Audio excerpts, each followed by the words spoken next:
गाड़ियों की आवाज के बीच रात का घना अंधेरा और क्लब की चमकती हुई लाइट्स एक शानदार नजारा दिखा रही थी। टीना अपनी ही बैचलर पार्टी से निकल रही थी। ये बैचलर पार्टी उसने अपनी दोस्तों को अचानक से इसीलिए दी थी क्योंकि ये उसकी बैचलर जिंदगी की आखिरी रात थी, क्योंकि कल वो शादी करने जा रही थी। टीना खूबसूरती की मलिका और अपनी जीरो फिगर से लड़कियों को कॉम्प्लेक्स देने वाली एक नायाब परी सी दिख रही थी। भगवान ने भी शायद उसे पूरी फुर्सत में बनाया होगा। मॉडलिंग की फील्ड में भी उसके लुक्स बाकी मॉडल्स को नीचा दिखाते थे। शादी की खुशी और दोस्तों की संगति में आज टीना ने कुछ ज्यादा ही ड्रिंक कर ली थी और वो नशे के कारण लड़खड़ा रही थी। अच्छा था कि प्रणय ही उसे लेकर निकला था और उसका होने वाला पति होने के नाते टीना को अपार्टमेंट में ले जाकर बेड पर लिटाने में उसे ज्यादा प्रॉब्लम नहीं हुई थी। जल्द ही टीना नींद के आगोश में डूब गई थी। टीना ने अपनी पलकें खोलने की कोशिश की। उसकी भारी हो रही पलकों को खोलने की कोशिश करते हुए उसने आसपास के माहौल को समझने की कोशिश की। आंखें खोलने के बाद तो जैसे उसे कुछ समझ ही नहीं आ रहा था, लेकिन उस मध्यम रोशनी में अपनी आधी खुली पलकों से देखने के बाद उसे समझ आया कि वो प्रणय के अपार्टमेंट में है। उसको सब याद आने लगा। उसका दोस्तों के साथ कुछ ज्यादा ही ड्रिंक कर लेना और प्रणय का उसे लड़खड़ाती हालत में यहाँ लेकर आना, सब कुछ। क्या इसलिए प्रणय उसे अपने अपार्टमेंट में लेकर आया था? शरारत भरी मुस्कान के साथ सोचते हुए टीना ने कमरे में उस आवाज के सोर्स को ढूंढने के लिए नजरें दौड़ाई जिनके कारण उसकी नींद खुली थी। मध्यम लाइट के नीचे उसे एक लड़का और लड़की पैशन के साथ किस करते हुए दिखे। ये देखकर मानो जैसे टीना पर बिजली ही गिर गई। उन दोनों को इस तरह देखते ही उसे शौक से मानो लकवा ही मार गया। टीना उन दोनों को शौक से देख रही थी जब वो दोनों एक दूसरे में खोकर पैशन के साथ किस कर रहे थे। प्रणय के हाथ यूसुफा की कमर पर यूं लिपटे थे मानो वो उसे छोड़ेगा ही नहीं।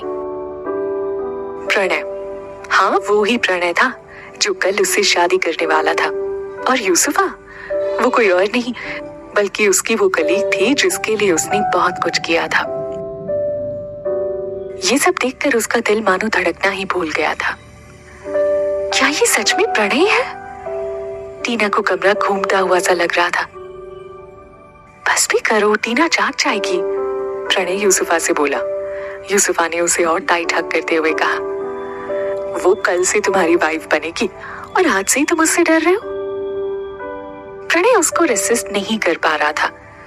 वो उसके करीब आता हुआ बोला, डार्लिंग हम दूसरे कमरे में चलते हैं, टीना जाग गई तो इशू हो जाएगा। उसकी मदहोशी बढ़ती ही जा रही थी। वो दोनों एक दूसरे में खोते हुए वहां से चले गए और बेड पर लेटी टीना उन दोनों को एक दूसरे में खोया हुआ देख नहीं पाई और उसने अपनी आंखें बंद कर ली। भले ही टीना की आंखें बंद थी, लेकिन उसके कान खुले हुए थे और उन दोनों की तेज सांसों से लेकर वो उनकी हर बात सुन पा रही थी। जब यूसुफा की आवाज उसके कानों से टकराई, नहीं प्रणय, मैं ये नहीं करना चाहती हूँ उसके सामने। उन दोनों के होठों के मिलने से आ रही आवाज वो सहन नहीं कर पाई और उसने आंखें खोलकर देखने का साहस किया तो पाया यूसुफा प्रणय के कपड़ों को उसके शरीर से दूर कर रही थी। ये उसकी सहन शक्ति के बाहर था। ये सब देखकर उसको पता ही नहीं चला कि कब उसकी आंखें झलक पड़ी। प्रणय, जो कि कल सुबह उससे शादी करने वाला था, वो उसके साथ इतना बड़ा धोखा कैसे कर सकता था? और यूसुफा, कैसे यूसुफा उसके सामने ही प्रणय के साथ हम बिस्तर होना चाहती थी? वो उसके साथ ऐसा कैसे कर सकती थी? टीना ने तो कभी उसका कुछ बुरा नहीं किया, उल्टा उसकी हेल्प ही की थी। और प्रणय, उसे तो टीना ने टूट कर चाहा था। उसके लिए उसने सब कुछ पीछे छोड़ दिया था। क्या सिर्फ इसी धोखे के लिए? उसका दिल एकदम टूट सा गया था। या नहीं, प्रणय यूसुफा से रिक्वेस्ट करता हुआ बोला, कम से कम बाथरूम में चलते हैं, वैसे भी बाथटब तुम्हारी फेवरेट प्लेस है ना? यूसुफा के शरीर को अपने हाथों से खींचता हुआ प्रणय उसे खींचने लगा। ठीक है, तुम बाथटब भरो, मैं बस अभी आई। यूसुफा ने प्रणय को शरारती नजरों से देखते हुए धक्का देकर कहा। प्रणय के जाते ही वो बेड के पास आई, जहाँ टीना ने उसे अपनी तरफ आते हुए देख अभी अभी आंखें बंद की थी। वो बेड पर आई और टीना के पास झुककर फुसफुसाई, क्या कल प्रणय के साथ शादी के सपने में खोए हो? भूल जाओ कि प्रणय कभी तुम्हारा होगा। प्रणय हमेशा से मेरा था और मेरा ही रहेगा। अरे हाँ, क्या तुम्हें खुशखबरी पता है? मैं प्रेग्नेंट हूँ और तुम्हें तो आइडिया लग ही गया होगा इस बच्चे का बाप कौन है? और कौन? अपना प्रणय। उप्स, यानी मेरा प्रणय। क्या तुम्हें अब भी लगता है कि प्रणय तुम्हारा हो पाएगा? यूसुफा अपने अंदर के गुस्से को दबाने के लिए दांत पीस रही थी, लेकिन उसकी बातों में जहरीली हंसी मिली हुई सी लग रही थी, जैसे वो टीना को अपनी बातों से ही मार डालना चाहती हो। यूसुफा के बाथरूम की तरफ जाने की कुछ देर बाद ही बाथरूम से आने वाली तेज आवाजों से टीना का दिल डूब ही गया। उसकी जगह कोई भी लड़की होती तो ये सब देखकर वो भी इतनी दुखी हो गई होती। वो लड़का जो उससे अगले कुछ ही घंटों में शादी करने वाला हो, वो इतना बुरा कैसे हो सकता था? आखिर कैसे वो टीना की हर कोशिश को बेकार कर सकता था? उसके उन सारे सपनों का क्या होगा जिनमें वो शादी के बाद प्रणय का जीवन संभाल रही थी? उन दोनों के बच्चे हो रहे थे और जीवन में खुशी के पल आ रहे थे, लेकिन अब तो वो सब एक चुटकी में धूल में मिल गए थे। एक रात में ही उसका सब कुछ उसके पास से चला गया था। 3 साल पहले वो इंडस्ट्री की टॉप मॉडल थी, लेकिन उसने अपने कॉन्ट्रैक्ट्स, अपना प्लेस सब यूसुफा को दे डाला, वो भी प्रणय के एक बार कहने पर ही। आज वही यूसुफा उससे प्रणय को भी छीन चुकी थी। पर प्रणय, वो उसके साथ इतना बड़ा धोखा कैसे कर सकता था? टीना को कुछ समझ ही नहीं आ रहा था। उसकी 2 सबसे बड़ी गलतियां जिन्होंने उसे इस सिचुएशन में पहुंचाया था, वो थी सबको अपनी तरह अच्छा समझना, और उससे भी बड़ी गलती थी आंख मूंद कर प्रणय पर विश्वास करना। लेकिन अब नहीं, अब वो स्वयं को ऐसे हर्ट नहीं होने देगी। लेकिन वो अब कर भी क्या सकती थी? नहीं, ये सच नहीं हो सकता, टीना ने अपने आप से कहा। ये सब सपना है। जब नींद खुलेगी तो ये सब उसके दिमाग से गायब हो चुका होगा। ये सोचते सोचते उसकी आंख लग गई। सुबह जब उसकी नींद खुली तो उसे सब कुछ याद आ गया, लेकिन प्रणय के लिए उसका प्यार उसे ये बात मानने नहीं दे सकता था। उसने सोचा कि उसने बहुत ज्यादा नशे में होने के कारण ये उल्टा सपना देखा है, लेकिन यूसुफा का चैलेंजिंग चेहरा बार बार उसके सामने आ रहा था और उसके कहे वो शब्द टीना के मन में घूम रहे थे। क्या तुम्हें अब भी लगता है प्रणय तुम्हारा हो पाएगा? टीना बाथरूम से नहाकर निकली, तभी दूसरे कमरे से प्रणय आता हुआ दिखा। टीना ने सिल्क की शानदार साड़ी पहन रखी थी, जिसमें वो एकदम देवी जैसी लग रही थी। उसे देखते हुए प्रणय के चेहरे के रंग आते जाते से लगे और एक गिल्ट भरी मुस्कान उसके चेहरे पर छाई हुई थी। ऐसा लग रहा था जैसे कल रात कुछ हुआ ही ना हो।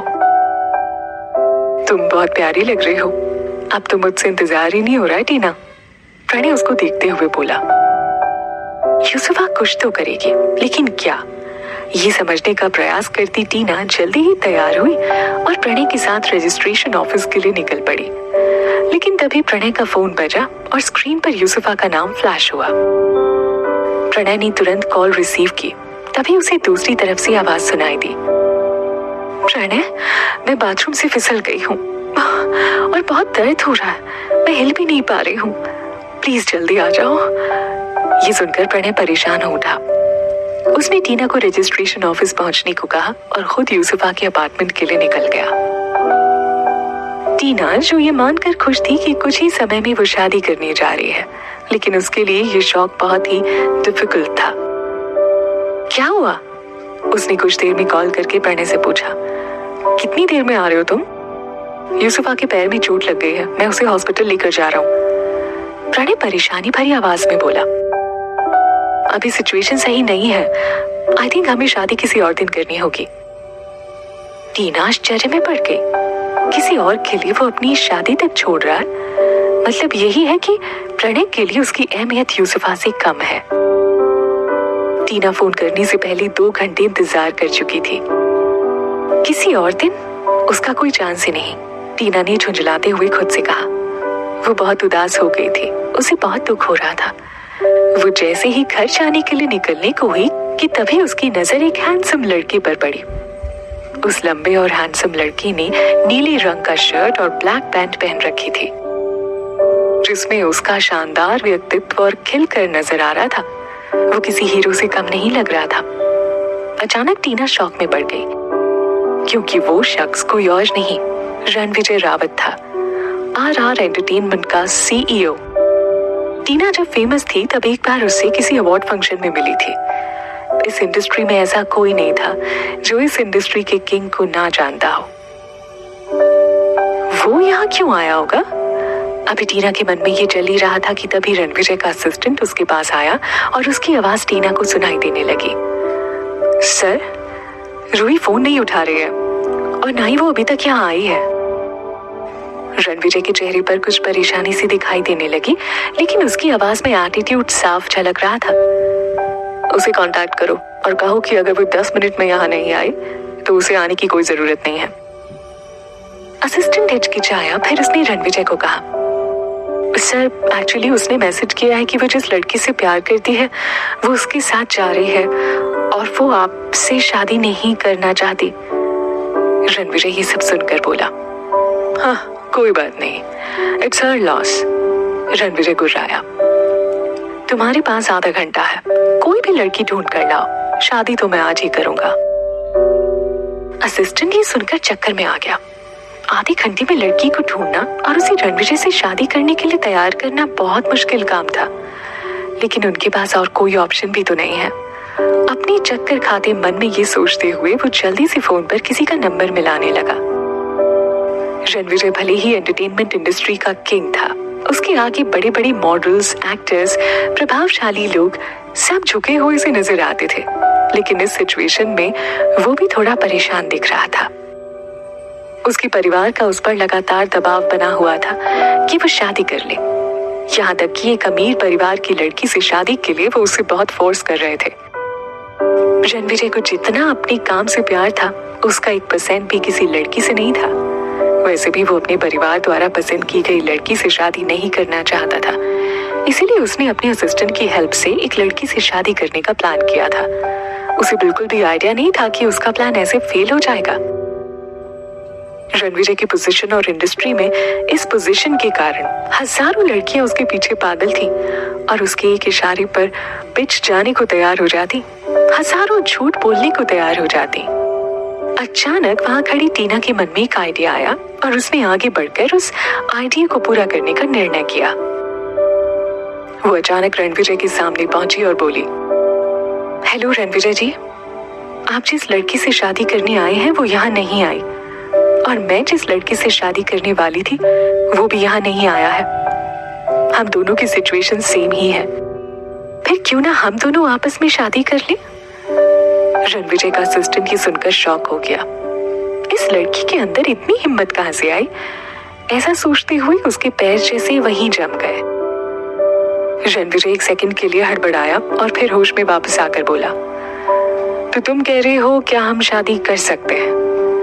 उसने अपनी ग्लासेस उतार दी और टीना को ऊपर से नीचे तक देखने लगा, मानो अपनी आंखों से उसका एक्सरे कर रहा हो। 1 मिनट बाद उसने अपने असिस्टेंट को बुलाया और कहा, मुझे इस लड़की की सारी डिटेल्स चाहिए 1 मिनट के अंदर। उसका असिस्टेंट टीना को पहचानता था। उसने तुरंत ही गूगल सर्च किया और सारी फाइंडिंग्स रणविजय को दिखाई। सारी डिटेल्स पढ़ने के बाद रणविजय ने अपने होंठ को काटते हुए कहा, लेट्स गेट मैरिड। प्रणय ने उसके प्यार का ऐसे मजाक उड़ाया था जिससे टीना बहुत दुखी थी।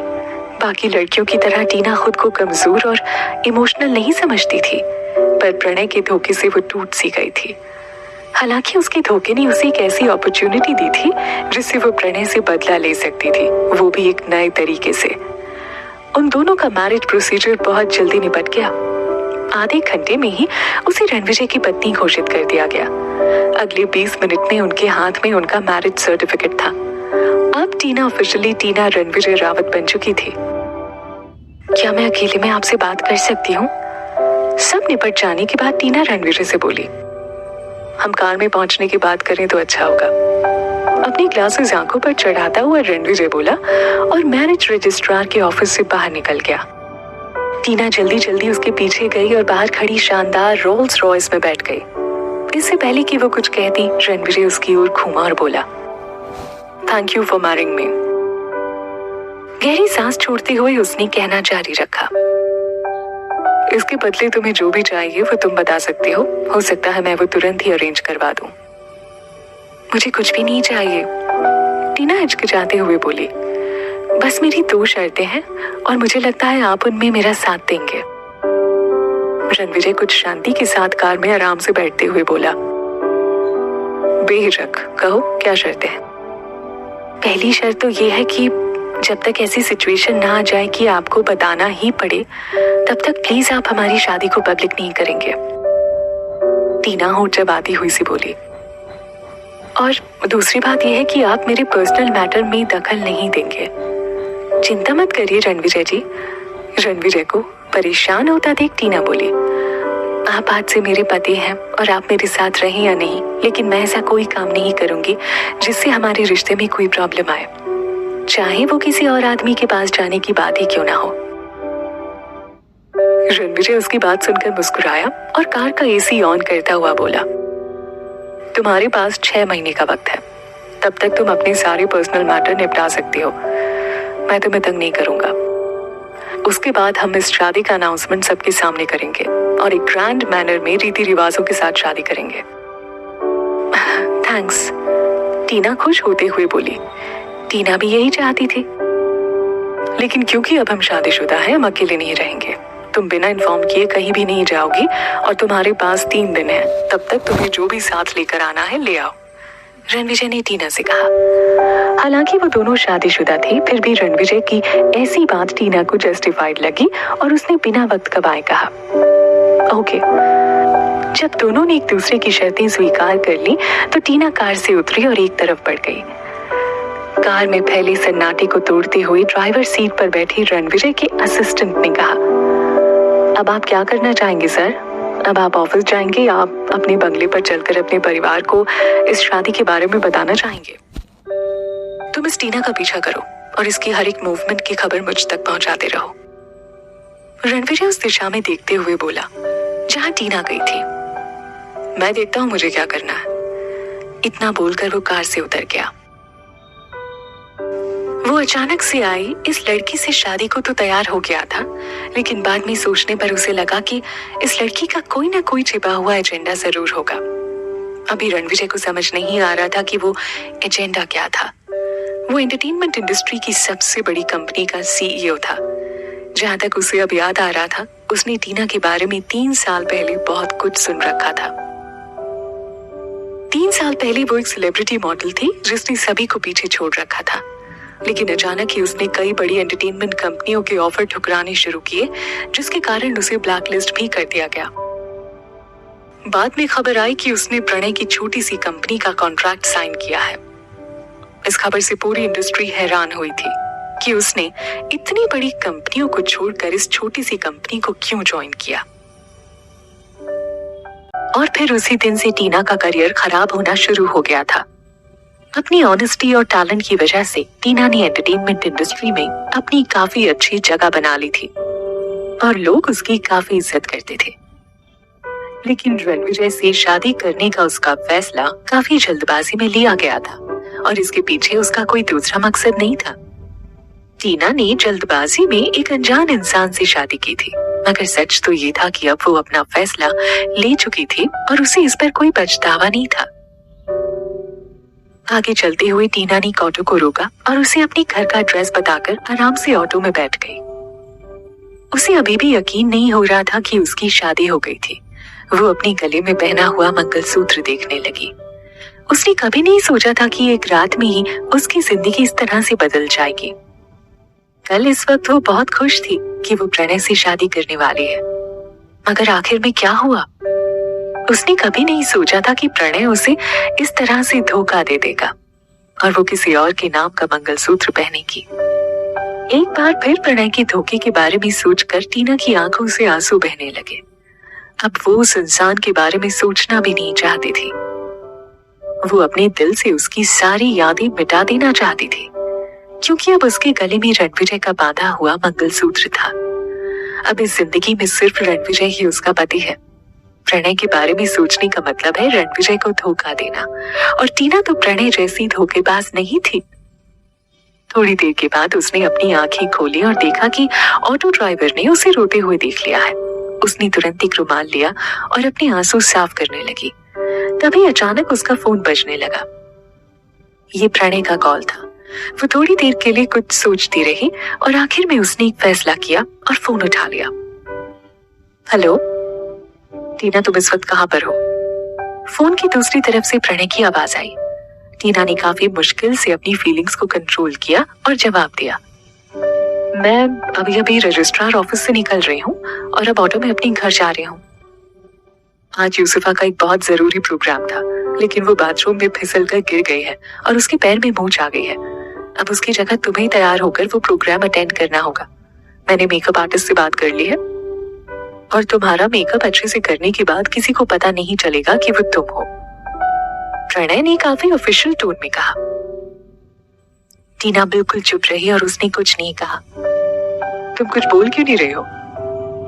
यूसुफा को चोट लग गई है, इसलिए मैं तुमसे ये करने के लिए कह रहा हूँ, प्रणय ने कहा। टीना को समझ नहीं आ रहा था कि प्रणय, जो कि एक एंटरटेनमेंट कंपनी का मालिक था, वो एक मामूली सी मॉडल यूसुफा की इतनी चिंता क्यों कर रहा था। मगर उसने कभी प्रणय को गलत नहीं समझा। वो उस पर बहुत भरोसा करती थी। अब तक कई बार वो स्टेज पर यूसुफा बनकर जा चुकी थी और उसकी जगह ले चुकी थी। उसने कभी नहीं सोचा था कि उसका टैलेंट किसी दूसरे इंसान के नाम से दुनिया के सामने आएगा। लेकिन अब जाकर उसे समझ में आ रहा था कि उन दोनों ने उसे पागल बनाया था। उन दोनों ने उसका इस्तेमाल अपने फायदे के लिए किया था। तुमने अभी अभी मुझे बताया कि उसे बाथरूम में गिरकर चोट लग गई है, तो ऐसे में मीडिया को पहले से ही सब कुछ पता होगा ना? फिर मैं उसकी जगह लेकर प्रोग्राम में कैसे जा सकती हूँ? टीना ने पूछा। मैंने उन लोगों को बता दिया है कि बेशक यूसुफा को चोट लग गई है, मगर फिर भी वो दर्द के साथ ही परफॉर्म करेगी। तुम सिर्फ मेरे ऑर्डर को मानो और मुझसे कोई सवाल मत करो। अब चलो जल्दी आकर तैयार हो जाओ, प्रणय ने ऑर्डर देते हुए कहा। आखिर उसकी हिम्मत हुई भी कैसे? क्या इन दोनों को बिल्कुल भी शर्म नहीं आती? वो उसको यूसुफा की जगह लेने के लिए भी कह रहे थे। टीना पहले भी ऐसी बेवकूफी कर चुकी है। क्या उस बेशर्म इंसान को ये लगता है कि वो उसकी नौकर है? वो जो चाहेगा उससे करवा लेगा और टीना के ऊपर कोई असर नहीं पड़ेगा। वो इस पूरे खेल को यहीं के यहीं खत्म कर देना चाहती थी। टीना काफी देर तक चुप रही और उसके बाद उसने प्रणय की बात मानते हुए कहा, ठीक है प्रणय, मैं तुम्हारी बात मानने के लिए तैयार हूँ। तुम मुझे उस जगह का एड्रेस और टाइम व्हाट्सएप कर देना और मैं वहां पर पहुंच जाऊंगी। जैसे टीना ने उसकी बात मान ली, तभी प्रणय की आवाज काफी ज्यादा सॉफ्ट हो गई और उसने कहा, टीना, हम दोनों जल्द ही शादी करने वाले हैं। अगर तुम यूसुफा की मदद करोगी तो वो अपने करियर में आगे बढ़ेगी और ये हमारी कंपनी के लिए अच्छा होगा, है ना? ठीक है प्रणय, मैं उसे उसके करियर में बहुत ऊंचाई पर ले जाऊंगी। तुम बस देखते रहना, टीना ने अपनी बातों में एक दूसरे मतलब के साथ कहा। ठीक है, मैं तुम्हें बाद में कॉल करता हूँ। उसके बाद हम दोनों डिनर पर चलेंगे। इतना कहकर प्रणय ने फोन रख दिया। प्रणय को अब भी नहीं पता था कि टीना को उसकी असलियत का पता चल चुका है। वो अभी अपने बेडरूम में बैठकर अपनी गर्लफ्रेंड के सुंदर चेहरे को देख रहा था। तब तक टीना अपने घर पहुंच चुकी थी। ऑटो से उतरने के बाद वो अंदर चली गई। घर पहुंचते ही उसने सबसे पहले इस बारे में अपनी एजेंट रितिका को बताया। रितिका ने गुस्से में आकर जवाब दिया, मिस्टर प्रणय चाहते हैं कि तुम एक सेकंड ग्रेड मॉडल का रोल करो। वो सिर्फ और सिर्फ तुम्हारे साथ खेल रहे हैं। ऐसा पहली बार तो नहीं हो रहा ना? वो लड़की तुम्हारे टैलेंट का इस्तेमाल करके अपने करियर में आगे बढ़ रही है। टीना, तुम बहुत भोली हो, तुम्हें कुछ भी नहीं पता, रितिका ने गहरी सांस लेते हुए कहा। अब इन सब बातों का कोई मतलब नहीं है रितिका, मैं पहले ही हाँ बोल चुकी हूँ, टीना ने जवाब दिया। टीना, क्या तुम सच में उसकी जगह लेने वाली हो? उसके मैनेजर को उसकी काफी चिंता हो रही थी। टीना और यूसुफा दोनों ने प्रणय की एंटरटेनमेंट कंपनी के साथ कॉन्ट्रैक्ट साइन किया था, लेकिन अपने इस फैसले की वजह से टीना सामने नहीं आ सकती थी। यही वजह थी कि उसके साथ साथ उसके मैनेजर को भी काफी नुकसान झेलना पड़ रहा था। बेशक रितिका टीना की मैनेजर थी, लेकिन वो दोनों बचपन के दोस्त थे। टीना जानती थी कि रितिका को सिर्फ इस बात से प्रॉब्लम थी कि टीना के साथ गलत हो रहा है। रितिका, मैं इस तरह की बेवकूफी अब और नहीं करना चाहती। अब वो लोग जब चाहे तब मेरा इस्तेमाल नहीं कर सकते। मैं अब ये सब नहीं होने दूंगी, टीना ने आराम से जवाब दिया। टीना की बात सुनने के बाद रितिका धीरे से स्माइल करने लगी और उसने कहा, तो इसका मतलब ये है कि तुम्हारे दिमाग में कोई ना कोई प्लान चल रहा है ना? रितिका, तुम मेरी बेस्ट फ्रेंड हो और मैं तुम्हारे अलावा किसी और पर भरोसा नहीं करती। तुम्हें इस प्लान को पूरा करने में मेरी मदद करनी ही होगी। मैं हर तरह से तुम्हारी मदद करने के लिए तैयार हूँ टीना। तुम मुझे अपना प्लान बता सकती हो। रितिका ने आराम से जवाब दिया। टीना ने फैसला कर लिया था कि अब इस एंटरटेनमेंट इंडस्ट्री में किसी के ऊपर भरोसा नहीं करेगी। वो सिर्फ अपने मैनेजर और दोस्त रितिका के ऊपर यकीन करती थी, इसीलिए उसने अपना सारा प्लान उसे बता दिया। वो लड़की ये सारा ड्रामा सिर्फ इसलिए कर रही थी ताकि उसे टॉप 10 मॉडल का अवार्ड मिल जाए। इसलिए वो मीडिया और लोगों को ये यकीन दिलाना चाहती है कि पैर में चोट लगने के बावजूद भी दर्द में परफॉर्म करती रही। वो इस वक्त अपोलो हॉस्पिटल में एडमिट है। मैं उससे मिलने जाना चाहती हूँ। क्या तुम उसमें मेरी मदद करोगी? टीना ने पूछा। मैं तुम्हारा प्लान अच्छे से समझ चुकी हूँ। तुम लोगों को ये बताना चाहते हो ना कि यूसुफा प्रोग्राम के वक्त सारे टाइम हॉस्पिटल में थी? रितिका ने हैरानी से पूछा। सिर्फ इतना ही नहीं, लेकिन मेरे पास एक और बड़ी न्यूज है। यूसुफा प्रणय के बच्चे की माँ बनने वाली है। तुम्हें मेरी ये बात सबके सामने लाने में मदद करनी होगी कि प्रणय ने मुझे यूसुफा की जगह पर काफी बार परफॉर्म करने के लिए कहा है। इसके साथ साथ तुम्हें आज होने वाली सारी प्रोग्राम की डिटेल भी मुझे देनी होगी। उसकी बात सुनकर रितिका पहले तो काफी ज्यादा हैरान हो गई थी, मगर बाद में उसे सब कुछ समझ में आ गया था। प्रणय और यूसुफा ने मिलकर टीना को बेवकूफ बनाया था और उसका फायदा उठाया था। ये सच में बहुत गलत बात थी कि टीना उन दोनों की सारी बात मानने के लिए तैयार हो जाती थी, लेकिन अब वो सब कुछ समझ चुकी थी। ये देखकर रितिका ने राहत की सांस ली। तुम चिंता मत करो टीना, मैं तुम्हारे हर प्लान में तुम्हारे साथ हूँ। रितिका ने उसे हिम्मत दी, लेकिन टीना ने कोई जवाब नहीं दिया। वो किसी सोच में डूबी हुई थी। वो सोच रही थी कि जिस तरह से उन लोगों ने टीना के साथ गलत किया है, वो भी उन लोगों को उसी तरह से सबक सिखाएगी। सब कुछ अच्छे से प्लान करने के बाद टीना ने अपना सारा सामान पैक किया और अपनी कार से उस जगह के लिए निकल गई जहां पर वो इवेंट होने वाला था।